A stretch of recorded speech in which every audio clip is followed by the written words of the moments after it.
책 읽어주는 미즈놀. 여러분 그동안 급박하게 돌아가는 시장 상황 때문에 책 읽어주는 미즈놀을 조금 쉬었죠. 자, 오늘부터 다시 시작합니다. 스페이스X에 대한 이야기가 계속 나오고 있는데요. 스페이스X의 역사를 보면 지금 투자를 어떻게 해야 되는지 인사이트를 얻을 수가 있습니다. 자, 그러면 4장입니다. 1차 발사 2005년 5월부터 2006년 6월까지입니다. 반짝거리는 바다에 둘러싸인 쾌젤레이는 열대 낙원이다. 다만 육군 버전의 낙원이다. 쾌젤레인에는 호화 리조트, 시원한 전망이 펼쳐지는 발코니, 무제한 아침 뷔페 대신에 콘크리트 벽과 작은 창, 군대식 구내 식당이 있는 육군 호텔이 2개 있다.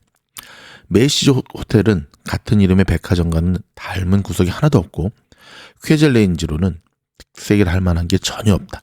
칙칙한 방에서는 곰팡이가 나고 장식 같은 건 없다. 오락용으로 육군 TV를 제공하는데 익숙한 채널이 거의 없다. 모든 가구에는 미국 정부의 관리번호가 찍혀있다.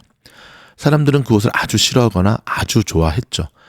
한스만이 이야기했다. 과묵한 독일인 엔지니어 한스만은 그곳이 마음에 들었다. 육군이 낙원을 애써 꾸미지 않아도 열대섬은 이미 아름다웠다.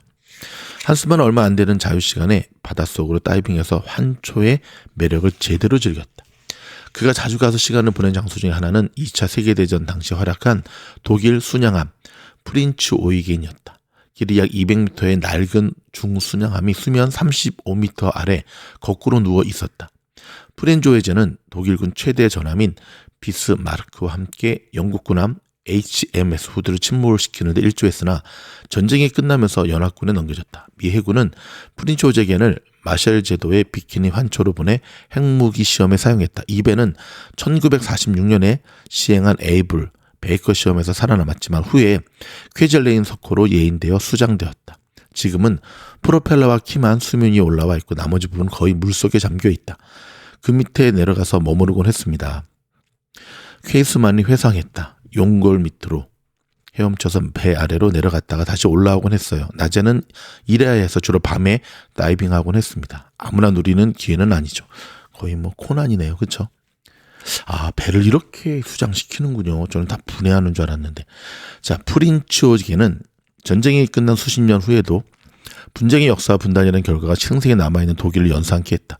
독일의 뿌리를 든 쾌이스만은 프랑크푸르트에서 안락한 어린 시절을 보냈다. 자라면서 자신이 과학과 수학에 재능이 있음을 알게 됐는데 제일 좋아하는 과목은 물리학이었다. 가장 쉬웠기 때문이라고 한다. 그는 이런 재능을 발휘해서 조종사가 되고 싶었으나 그러기에는 시력이 나빴다.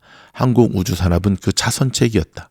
베를린 한 기술대학에서 몇 년을 보낸 쾌이스만은 비행기에 실증이 났다. 그러다 인공위성으로 관심사가 옮겨졌고 다른 학생들과 함께 언젠가 궤도에 오를지도 모를 작은 우주선을 만들기 시작했다. 1989년 그는 독일 북부에 있는 브레멘 대학교의 응용우주기술과 극미중력센터라는 과학연구소로 자리를 옮겼다. 그곳에서 쾌이스만은 5명의 팀을 이끌어 지구 근처 초소형 운석과 먼지 입자를 연구하는 약 65kg짜리의 인공위성을 만들었다. 위성 이름은 브렘셋이었다. 당시 나사는 국제 파트너를 우주왕복선 프로그램에 참여시키고 있었는데 그 프로그램의 하나로 1994년 2월에 브렘셋을 디스커버리호에 실어 발사하기로 했다. 쾌이스만은 발사 1년 전에 미국을 10여 차례 이상 여행하면서 케네디 우주센터를 포함한 나사 시설을 여러 번 방문했다. 그는 발사탑에서 우주왕복선까지 우주인들이 거쳐갔던 플랫폼을 가로질러 걸었다. 그리고 잠깐이었지만 그 발사의 지휘관이자 4번이나 우주여행을 한 찰스 볼튼을 만났다. 브렘셋을 발사한 뒤로 쾌이스만은 기분이 들떠 있었다. 30번째 생일을 앞두고 있었고 신혼이었으며 아내는 임신 중이었다. 그는 미국 여행 경험이 좋았다. 이들 부부는 함께 큰 변화를 꾀하기로 했다. 1996년에 가족과 함께 LA로 이주한 쾌이스만은 작은 회사 마이크로짐에 일자리를 구했다. 캘리포니아에서 그는 짧게 비행하는 경량 로켓 제작에 참여했다. 이런 고층 기상 관측 로켓들은 궤도 진입 최저 속도에 도달하기에는 강력한 한 방이 부족했지만 지구 대기권 위로 잠시 솟아올라 호를 그리며 비행할 수 있었고 아래로 떨어지기 전에 작은 탑재물이 몇 분간 무중력 상태에 놓이게 할 수 있었다. 자, 쾌이스만은 로켓 경험이 많지 않았다. 사실상 전혀 없는 것이나 마찬가지였다.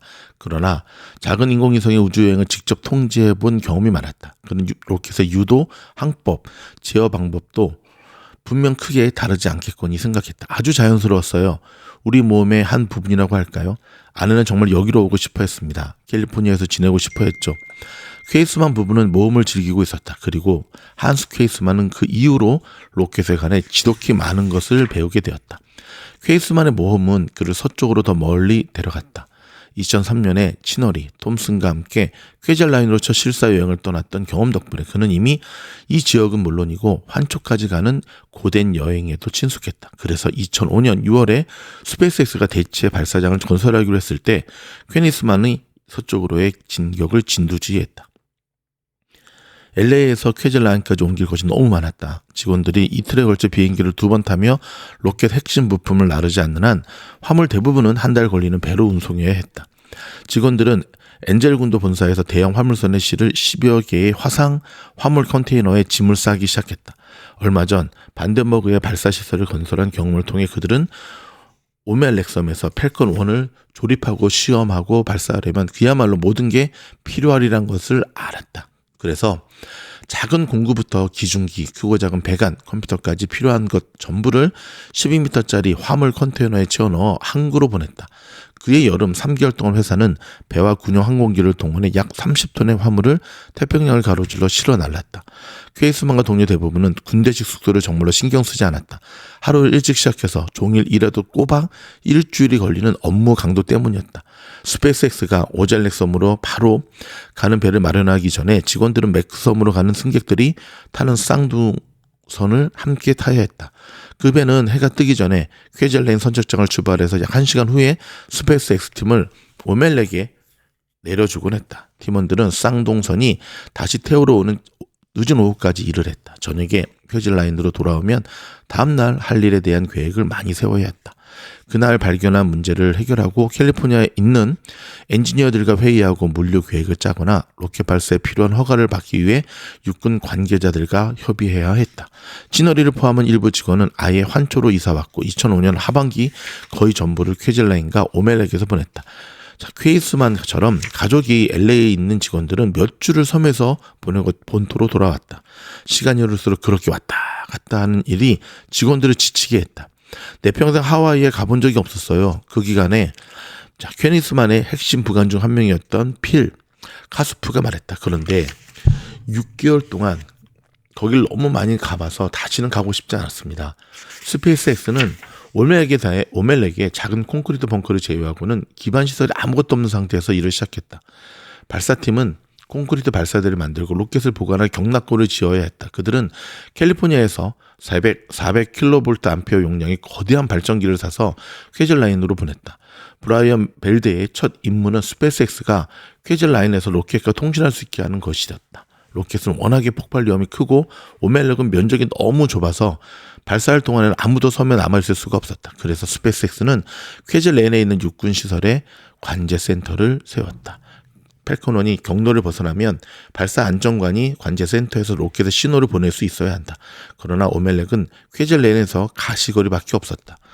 벨데는 송선선이 직결된 무선 통신이 제대로 작동할지 확신이 서지 않았다. 그는 오멜렉 섬의 지상에서 UHF 안테나와 통신 장비들을 이용해 퀘젤라인으로 인터넷 접속을 시도했다.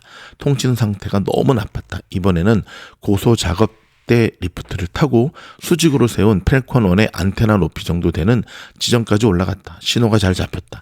수십 미터 차이로 모든 것이 달라졌고 오멜렉에서 퀘젤라인까지 신호를 중계할 기지를 따로 건설하지 않아도 돼서 비용을 절감했다. 벨데와 동료들은 대부분 적도 부근의 열기와 습도를 난생 처음 경험하는 중이었다. 첫 몇 달간 오멜렉에서는 석호로 뛰어드는 것 외에 열기를 식힐 다른 방도가 없었다. 에어컨은 그냥 섬에서 한숨 돌릴 것이라고는 양쪽이 뚫린 콘크리트 벙커뿐이었다. 그 안에 있으면 바람이 소리를 내며 지나갔고 약간의 그늘에서 적당한 휴식을 취할 수 있었다. 그래서 종종 군용 도시락을 벙커 안으로 가져가서 샌드위치, 쿠키, 감자튀김 등을 먹었다. 그들은 꾸준히 일했다. 그리하여 2005년 가을 무렵에 발사 시설이 거의 준비되었다. 아무도 없는 섬에 발사장을 찾는데 넉 달밖에 걸리지 않았다. 오늘은 여기까지 읽어드리겠습니다. 다시 한번 저희 도서 후원에 동참해 주신 분들께 감사드리고요. 미주노를 멤버십에 가장 저렴한 거지 오블 도서 후원이거든요. 가입하시게 되면 제가 오늘 여기 게시판에 올려드릴 테니까, 게시판이 어디냐면 여기 미즈노래 24시간 빅뉴스 여기다 이제 올려드릴 거거든요. 빅뉴스 방으로 오실 수 있으니까 여기서 꼭 클릭하고 오시기 바랍니다. 다시 한번 고맙습니다. 내일 만나 뵙겠습니다.